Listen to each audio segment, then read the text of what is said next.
move on to Donna Thomas, giving our next presentation. Also looking at how you can help children in crisis.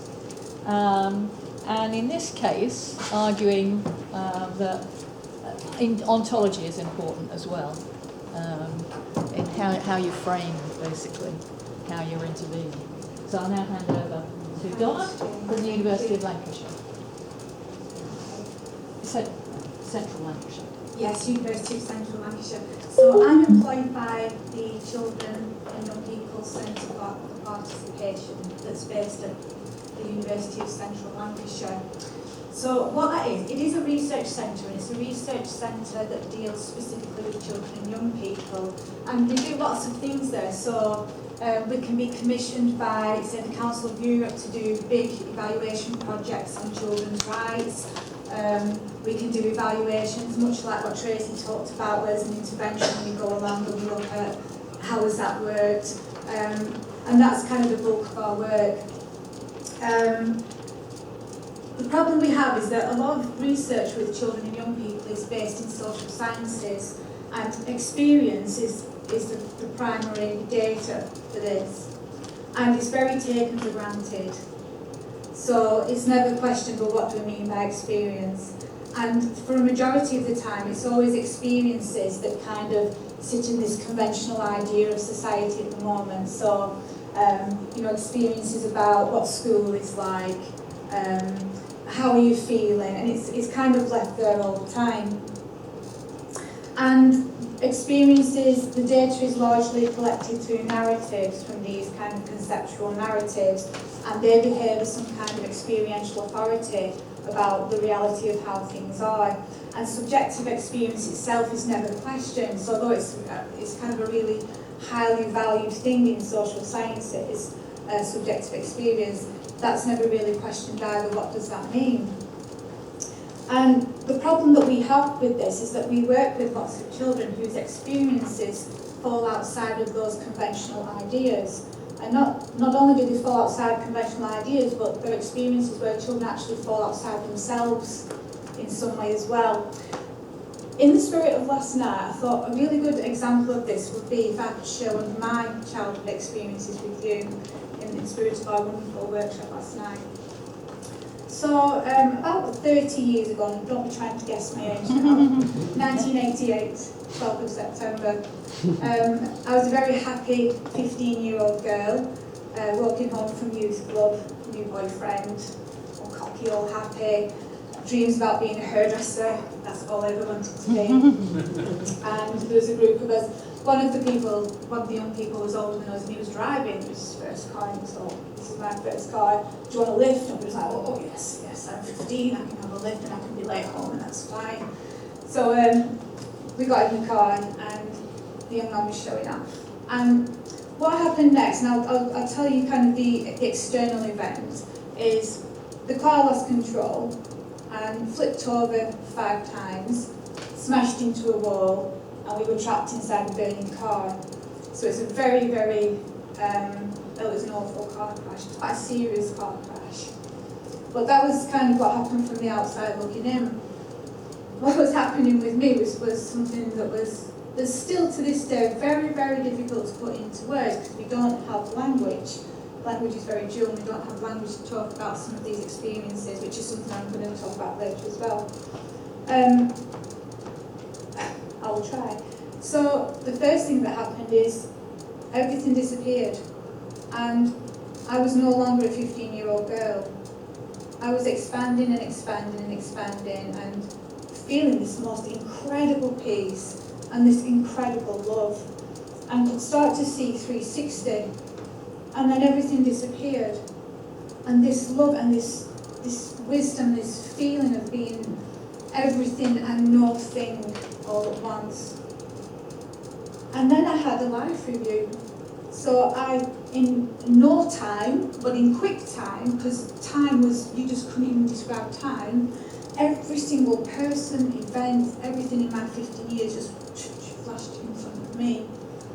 And then activity happened, and I was pulled out of the car. And for 2 weeks following, I was in this intense bliss. It was just this incredible feeling. The problems came after that when I went back to school, and this 15-year-old girl who wanted to be a hairdresser and was happy-go-lucky started to just not understand, what is this? Who am I? What's going on? Which led to depression, self-harming, and a series of other things, really. And why am I telling you this story? Well, the reason I'm sharing this story is because this is what's happening to children now. And this is really what the work is about. So it's about children are experiencing self in very expanded ways, and this can be brought about by suffering or things that happen to children, and it can happen in a natural way as well. And we're coming across this more and more and more in our work. So we're trying to ask children about relative social things, and things are coming up that we can't explain. So what do we do then? Where do we go from there?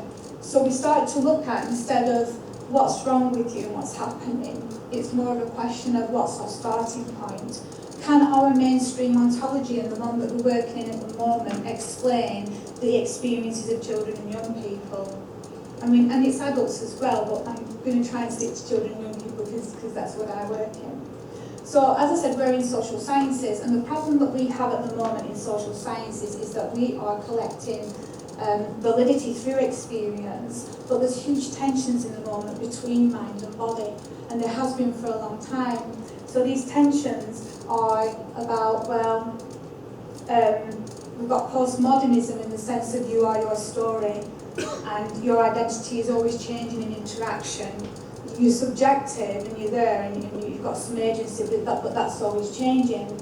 And we're moving into post-humanism now, which says, well, actually, we're all assemblages and we don't have any subjectivity. There's no I at all. We're just all these forces and fields universally and from everywhere that are all assembled together, and that's what we are. So when we're trying to do a deeper explanation about, well, what does self-experience mean, we have to come back to that question. Because whatever we're doing isn't working. Children are in crisis, and that's increasing, and we seem to be in this cycle of almost flogging the dead horse in a way, without being disrespectful, because there's amazing work going on. But it just seems that we need to look a bit deeper onto the ontological, the view of reality that's prevailing and that's keeping all this kind of in place as well.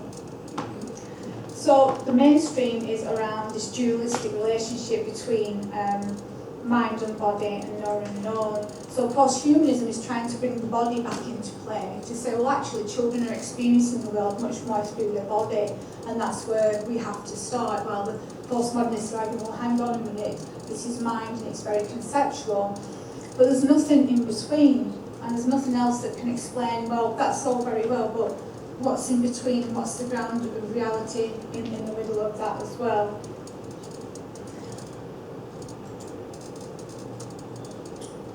And what do we mean by children in crisis?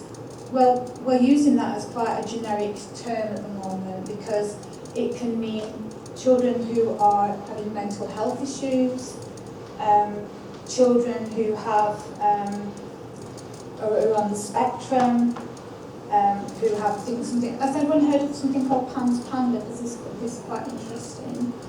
So PANS stands for, if I can get this right, Pediatric Autoimmune Psychiatric Disorder, and this is a relatively new phenomena that's come about, and the idea being that children, if they catch a cold or have anything anti-inflammatory, it can start about, well, they're saying it's coming from the body, so that can start about a series of kind of psychiatric disorders such as OCD, depression, separation anxiety, writing disorders, but it comes and goes. So for the majority of the time, the child can be very balanced. But as soon as they get a cold or strep, they go through this flare and this way of being as well. And so I just want to go through some of these quotes as well, because these are quotes taken from some of the children that we do research with, and I think that they tend to really embody some of the bigger problems at the moment that we're dealing with. So the first one, I was going to sleep and then my body felt numb and there was this deep buzzing, and then I could see this light and I was in another place. So this was an experience of OCD and anxiety. But in normal circumstances, how far could someone go with kind of relating that experience? Because children are kind of encapsulated in this already given narrative of you have OCD or you have this. So these are your experiences. So it's already kind of a preconditioned setting that children and young people are placed into. And this is what we're trying to move away from slightly. I can see spiders in my room, and sometimes some ladies come. I can see things in the water as well. So children they're really trying to talk about phenomena that is very real to them that they're experiencing. And it's being dismissed as it's part of an illness, or it doesn't fit into this evaluation, it doesn't fit into this piece of research. And again, this is a product of the mainstream view of reality. It's dismissed, it's not real, it's not ordinary, it's not conventional. And many processes and practices, including education and health systems, are very deeply rooted in this mainstream ontology. And so they are responding in light as well. So if we think about a child who lives in an indigenous culture, for example, who may be manifesting human voices or seeing lights, and how they would be responded to, and how great their suffering might be, they would be responded to really positively. They would be seen as probably gifted and given very high status social love. Whereas it's very different in our society. You can be medicated, you can be incarcerated, and that's on the increase as well, incarceration for young people. I'm sure you've heard it recently all over the news quite a lot. And the usual outcomes is cycling. So children will be responded to and supported and treated in a way where 6 months later they will be back into that system and they'll be back into that process. Because we're not asking the question, who are you? It's what you said, the mystery of being human. We are not going to that ontological space at all. And we are staying at the level of the narrative of the story I. And what we do is we continually reify that. So children are seen as these discrete individual objects. And this may be where the problem lies. So we've been exploring different ontological options. And the idea isn't about what do children fit into, because this is the problem now. We're trying to fit these children into an ontology that does not have the explanatory power to account for what is happening. So I just need to go out to get a drink. Sorry. Oh, there's some here. I'm very migraine today. That's why Mitzi was giving me healing before I came home. I do apologise. Thank you.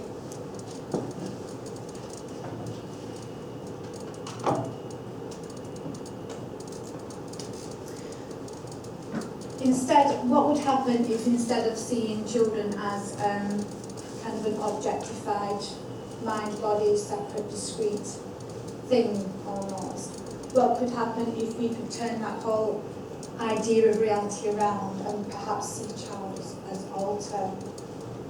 Because what's required might be a different starting point. We have some wonderful ideas about how we can support children. We've heard about some of them already. But unless we get it right in terms of system and process as well, and unless we get that idea about what a child is and what a human being is, we could be going around in this perpetual circle. It's all about prevention at the moment as well. But it might not be so much about prevention. You know, preventing our normal, natural human experiences is quite difficult territory. So it's much about who is I, the I of experience. So in social sciences, when we are focusing on experience, we're also looking at the story I. We are always gathering the experiences of the story character, and that's what we do. But what if there's kind of another I, and another shared I? And what if that I isn't in the mind body, but kind of lying outside of the mind body? And this is what Kastrup talks about. And he posits that the I of experience is kind of situated outside of mind and body and holding both, which is quite an interesting idea. And he proposes an analytical idealism. So if you're familiar with idealism, it's quite a monist view of reality where kind of everything is consciousness and there's nothing else, there's just everything is consciousness. And it's quite an old and traditional ontology, is idealism, but Kastrup reinvigorates it in a way, and he takes a very analytical stand on it to the point where he makes some very, very good arguments to suggest that materialism is just a huge assumption, and these are the reasons why. I would really suggest reading Kastrup as well. I'm going to try and go through some key points, but in terms of that argument, I would go and look at him for the big picture on that argument. So he claims that materialism is an explanatory model. And it's explanatory because what it does, it tries to account for correlations between brain activity and inner life. And it's the fact that we share the same world and how the world doesn't correspond to personal volition. So there has to be something outside of yourself, really, because we don't have the power to change the world just with our personal thoughts. We don't have that volition to do that. And there's something outside of us. So a materialist would say, well, yeah, of course it's a material world and we're here, or they might say, well, it's a hallucination, or everything's happening in the skull, and there's kind of variations on that. But Kastrup says, well, actually, there is something kind of outside, and I do that because they're not on the deepest level separate, but there is something outside of that individual mind that we all have, which is consciousness. So consciousness is the ground of reality. We take materialism for granted, we don't question it, and that comes back to the idea of we're always moving from our story I, and always there, and never kind of dropping into that direct sensing of the world, which is what mindfulness enables us to do, and those kinds of things. Where when we do drop into those spaces and the story starts to dissolve a bit, we do feel expanded, we do feel more connected, we do feel much more part of the world and part of each other as well.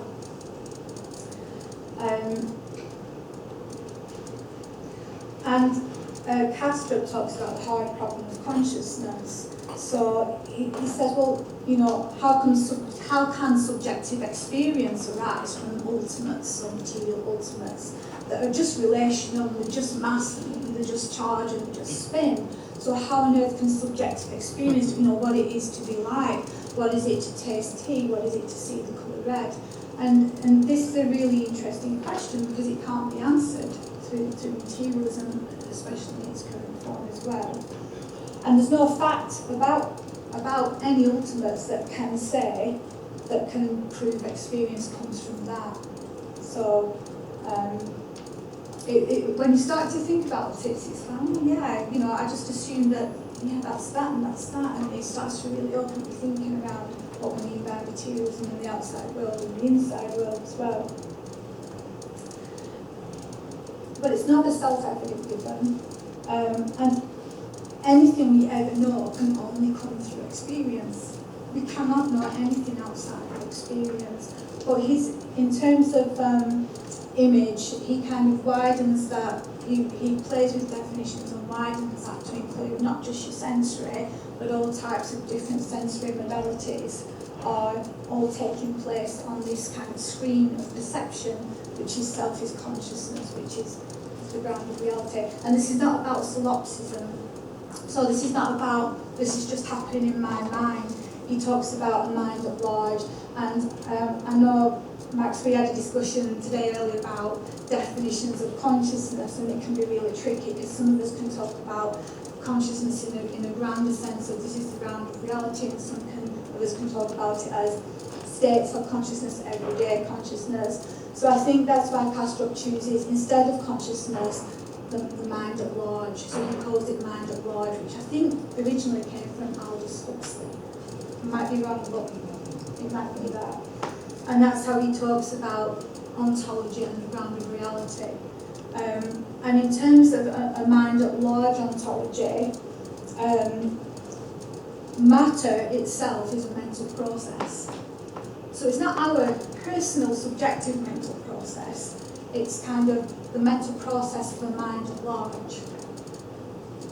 So, and in Eastern traditions, they make up that God, or in religious traditions, but just to stay away from those words for obvious reasons, mind at large seems to work really well. And the inside and the outside are kind of interacting together through the screen of perception, giving the illusion that there's some separation and difference going on as well.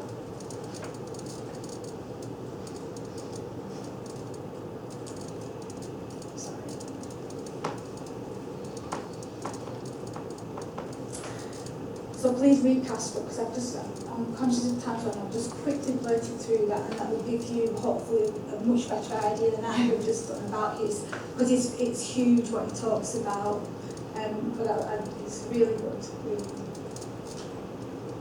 So if instead we began to view child as alter, so child as alter would mean that, one thing I didn't talk about was in Kastrup's ontology, in his philosophy, he talks about the challenges of something called subject combination and decomposition. So if we are all part of a mind at large, how do we get our individual minds? And that's the kind of the question around decomposition. So it's how do you get one small thing from a really big thing? And that's what he does. So he uses the analogy of DID, which is dissociative identity disorder, and he talks about in an individual mind, in an individual psyche, we have evidence to show that this can happen anyway. So the alters, they can kind of break off in an individual person, and that's where you may have schizophrenia and different personalities coming in. So it's a localization of consciousness. So a little bit like you have a body of water and the ripple forms on the water, and that's an individual mind, and then another one, and then another one, but we're all connected to this body of water. So thinking about children in terms of that analogy, if we were looking at children as alter, what difference would it make? It's kind of the so what question, because we can talk about ontology and grounded realities all day, but if we're working with children and young people, we need to be making a difference in that as well. So it may begin to offer a logical explanation and kind of normalise experiences that are seen at the moment as non-conventional or non-ordinary. And when that happens, maybe a child doesn't suffer so much, because there's a really big question about if you take a child into a direct experiencing, for example, of a feeling of anxiety, does it hurt? What actually is it? What sensation is occurring in your body when you feel anxiety? But if you attach that to a story of, oh, you're ill, and that's anxiety, and then maybe that's where the suffering is rising. So is suffering coming from this cultural conditioning, this cultural response, or is it coming from the actual experience? Because we're looking at experience in terms of the difference between the conceptual experience, which is the story I, and an actual experiencing, which might be that primordial I that's very shared. So it could, in a way, help children with their suffering and to help normalise things a lot better. It might help to, like I said, in social sciences, you're either one or the other. So the mind's more important or the body's more important. But they're both really important. And maybe it's more about redefining what matter is, instead of saying, it's this one and it's this one. And maybe both are expressions of consciousness of this mind at large. And again, if we start to look at it like that, maybe then we can start to look at the connections between, that you've all been talking about so wonderfully, these connections between mind and body and what's going on. Well, in an ontology where we're all connected anyway and everything's kind of made of the same stuff, then maybe there could be some quite powerful work done around those connections as well.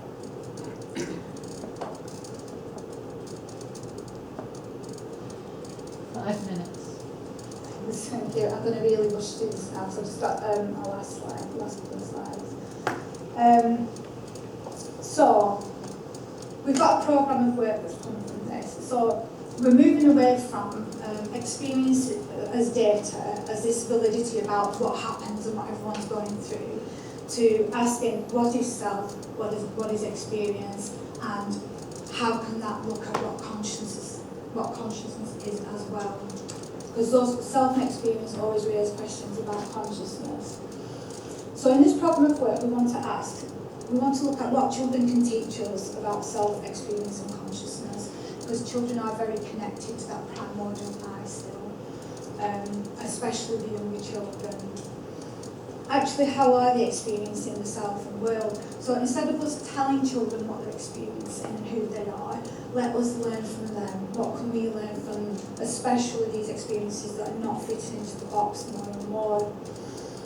Which ontology has the more explanatory power? Because if we go along with this and it's showing materialism does, then it's about taking it from the starting point of the child's experience and then going to the ontology. And what are the best ways to research self and experience? So something we're looking at the minute is first and second attention epistemology. So the story eye is the first attention. That's the way we come to the world, and that's the way we generate knowledge about the world. But the techniques that we've started to kind of trial with children, which is something called self-inquiry and meditation, allows children to move into a second attention epistemology, where they can actually look at their stories from a very discerning place, which can give them a higher ontological status in a way, because then they've moved out of that subjectivity, which is problematic, especially in research, and just they can see the patterns of their own stories, and then come to an assessment of the world from that place. So they're looking, second attention is there to there, or a first attention might be there to there. So it's kind of broadening that out as well. In terms of adults who are working with children and young people, there's a transpersonal reflexivity needed in that. So if we're asking that of children as an adult, we need to come into that situation in that space of we are also doing that ourselves in this professional transpersonal reflexivity. Language, as I said at the beginning, we work with a lot of disabled children as well who can't speak. So we already have a set of methods such as music, Mandela's, art, and it's about quivering the knees of doing research differently and using some of these kind of innovative methods so that they can represent their symbolic inner life and things like that as well. And it has to be interdisciplinary. We're social scientists and we're certainly not psychologists or neuroscientists, and academia has a real tradition of kind of being boxed off. But if we're looking at what it means to be human, that needs all of us, and that means every discipline and everyone looking at it from all these different angles. So the idea is that we're going to be setting up some of those networks. We have a funding application in to do a big international study to look at what self and experience is in children and young people. And this will take into account different cultural contexts to look at cultural responses. But it also wants to look for a shared experience. So it's looking at non-ordinary phenomena, but it wants to capture that shared primordial I as well, which is really, regardless of what culture they're in, is that primordial thing we want to capture. And we have funding applications in for smaller aspects of the work. And I know I've rushed this because there's so many elements to this, it's really difficult to kind of box it all into the time that we have. And there's ethics going through at the minute as well, because we will be wanting to work. It's not just about children in crisis, we also want to work with children who've had NDEs, who may be at the end of their life, gifted children as well. I'm not a fan of that word, but I think you'll know what I mean if I say that. And also, another word I don't like, but mainstream children. And it's just to get that real variety, but also being able to contrast and compare and see what's primordial in all of the aspects of self and experience. And I would finish on a poem, but we've run out of time about children, so that's fine. And any questions? Yeah.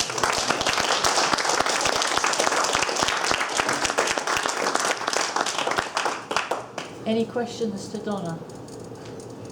Yep. I mean, this is absolutely fascinating and wonderful, and you've given me a lot of reading and And chucked understanding.